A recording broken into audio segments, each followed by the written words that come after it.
Hello, this is old Mr. Kent of MrKent.com, and I thought I would fly around and look at some of the things that are taking place here and some of the big tractors that they're using and just kind of have fun and tell you a few stories about scary takeoffs.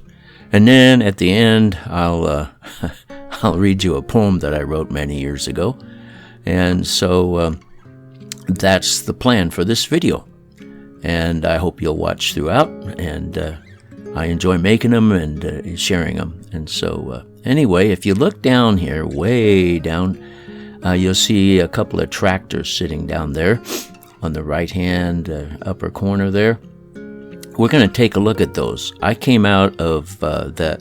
See, we're living in a fifth wheel, just in case you don't know my channel very well. My son, youngest son, he invited us out to sell our house and move into a fifth wheel on his property out here in farm country, kind of, and to sell our house. And then he's also building an addition on his shop where we can store things and also work on our hobbies and so forth. So that's where I just took off from his little barnyard where they have some chickens and goats and a donkey. So anyway, the other day I came out of the fifth wheel because I heard this loud noise, and coming at me, you'll see the field here in a short time. Coming at me down the field was this huge, big tractor making all kinds of noise.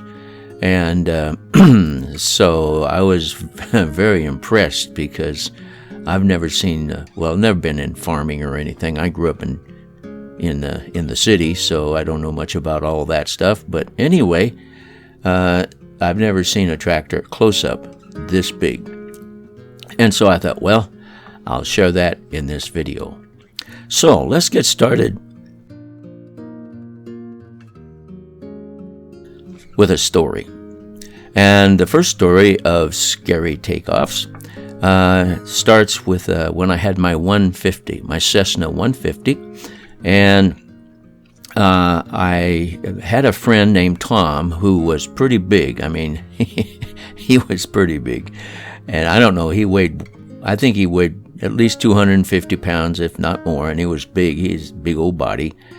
And he loved to go flying with me. So we would go. I'd ask him if he wanted to go flying. Yeah, he wanted to go. And I had a friend in our church who was working out at a farm.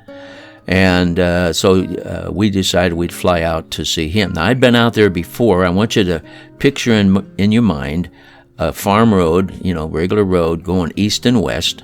And then on the north side of the road, there was a road that went into the driveway into the farm. And it was quite long, and so it worked as an airstrip. Now, this big blade down here on the front of this tractor, that's what I was staring at when I came out of my fifth wheel. It's huge. If you look at the ladders on the side of the tractor and look at the steering wheel in there and all that kind of stuff.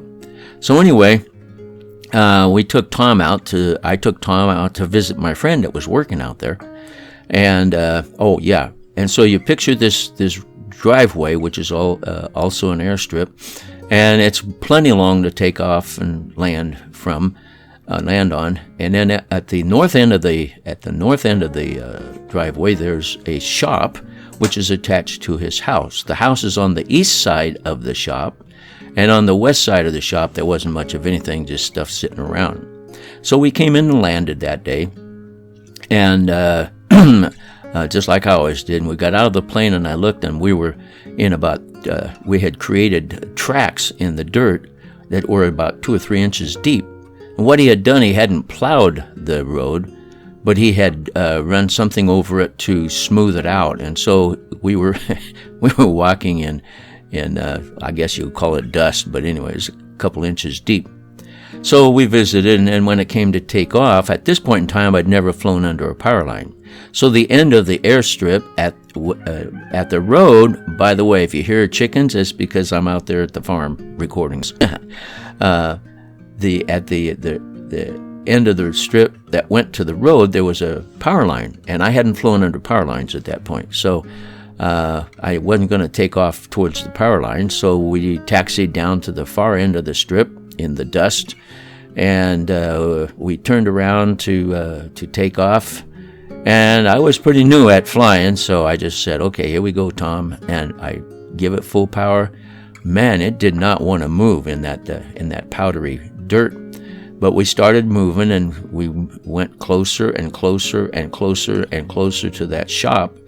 And I was beginning to panic a little, but you can't stop because it doesn't stop that fast. And so instead of taking off under the power line, which I would do now, I was taking off towards his building. So as we got closer and closer, I put on some flaps, and we got up off of the ground into ground effect, and we just kind of very carefully cranked it to the left a little bit, and we went around the end of his shop, and we were probably, when we were around it, 5-10 feet off the ground. Good thing there wasn't any tractors or implements sitting there. And then my friend who was working, I imagine he was surprised as he's working on the other side of the shop, and here goes this plane at about 10 feet off the ground, taking off. So anyway, that was a foolish mistake, and so there's one scary takeoff. Another scary takeoff was when I would go for a check ride, biennial check ride. Every couple of years you have to go for a check ride. And because I had a tail dragger, all the guys, the FAA examiners, always wanted to get some time in landing my tail dragger because there wasn't that many around, and they wanted to be current. So, and the guy that gave me the ride, he was a kind of a friendly guy, so he wanted to fly and land out at one of his friends' places out in the farm country. And so I said, sure, no problem. So we fly, and he knew where it was located, and it was on a farm, and he had hay fields around his farm, around his house. And so he come in, and he landed on this little grassy airstrip, and he came down and landed, but there was some circle irrigation, like what you see in the upper left-hand corner, where they have the big machine or big arm that goes around in circles. Well, his friend had parked it across the end of the runway. Maybe we only had 3/4 of the runway. And so he landed, and so we got out and went in to visit his friend, but there wasn't anybody home. And so we turned around, or we got in a plane. Well, first of all, we had to this is when I had my 170, by the way, which is a tail dragger. I forgot to mention that. And so we flipped the tail around, both of us pulling on it, turned it around, and we backed it up as close as we could get to the circle irrigation arm that was across the airstrip there.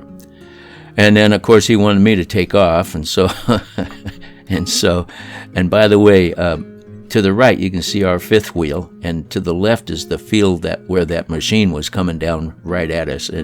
I mean, it was big. It was big. So, anyway, I gave him, I put the brakes on and got the engine full bore because we didn't have much runway, and let go of the brakes, and we started moving down that grass strip, and we went faster and faster and faster, and we were coming to the end of the strip. And so as we got right down to the end of the strip, we weren't off the ground yet. So I gave it a couple notches of flaps, and we just barely got off the ground. And of course, we went past the very end of the strip. But now, as we were flying across this field, there were hay bales everywhere. So we're only, it seemed like only a couple feet off the ground, and I'm swerving to the right, swerving to the left, swerving to the right, and we're going through the hay bales until finally we got enough airspeed to get out of ground effect, and we started to climb. But anyway, that was an experience that was a kind of a scary takeoff, because of course if you hit a hay bale, you can't fly anymore. So that was that's story number 2, and I've got one more story, and then I'll read you the poem. There's an airstrip called McCall Airstrip. It's in Idaho, And we had some friends, and they always liked to go flying with us. And so one day we went to McCall, Idaho, in the area, and flew around in the mountains because it's beautiful country. And then I was getting low on fuel, so we decided we better land and fuel up. And the airstrip is a mile high, and it's 5,000 feet high. It was a hot day, and with airplanes, high altitude and high temperature is deadly because your plane will not climb out very well. So anyway, we fueled up, and as we were fueling up, this big, powerful plane took off. And man, as he was going by and climbing out, he was barely climbing out. And I thought, oh, we're in trouble. So I decided when we take off, we better go clear to the end of the strip. And if you notice on the map, there's a big clearing at the end of the strip because, I had a student in high school who crashed at that airport and was crippled for the rest of his life. He was trying to take off, and it's high altitude, and the air is so thin your plane won't take off as easily. So anyway, we taxied down to the far end of the strip. I even taxied beyond the end of the strip and turned around, and I looked down there, and I said the strip is about a mile long, so you have plenty of time to take off. And so I turned around and looked down the strip, and I told everybody, now lean forward, because if you lean forward, you get it puts the center of gravity just a little bit farther forward, and then you can take off more easily. So gave it full power and no flaps, and started to let go of the brakes, and man, we just barely creeped along. We weren't moving very fast at all. And then we slowly got faster and faster and faster. And the end of the runway was coming, and at the end of the runway, at that point in time, it wasn't clear. There was just a whole bunch of stumps. And we got closer and closer and closer to the end of the runway. And finally, I was going fast enough that if I gave it some flaps, I might be able to lift off. So we were going so fast, but not fast enough to fly. So I gave it two notches of flaps, and we got into ground effect. And once again, I was dodging stumps where they had cut the trees down to make a clearing. So anyway, that's the third story of scary takeoffs. And how about we listen to a poem? Well, okay, I said I would add a poem to the end of this video, so here we go. This is a poem I wrote for my son when he was in grade school, and it's something I learned from watching him, and it's called The Bow and Arrow. So here we go. There's a bow and arrow against the wall in my little guy's room at the end of the hall. Many months have passed since it last was shot. It's not seen much use since the day it was bought. Oh, the weather's been right and he's had the time, and there's many a target and it works just fine. 'Twas his birthday present a year ago, and I was sure he wanted it so. For I'd watched him as he grew from naught through the years as a little tot, and one interest that he seemed to show was taking a stick and string and making a bow. I wish I'd kept count of the number of bows he's made from limbs and sticks, but who knows?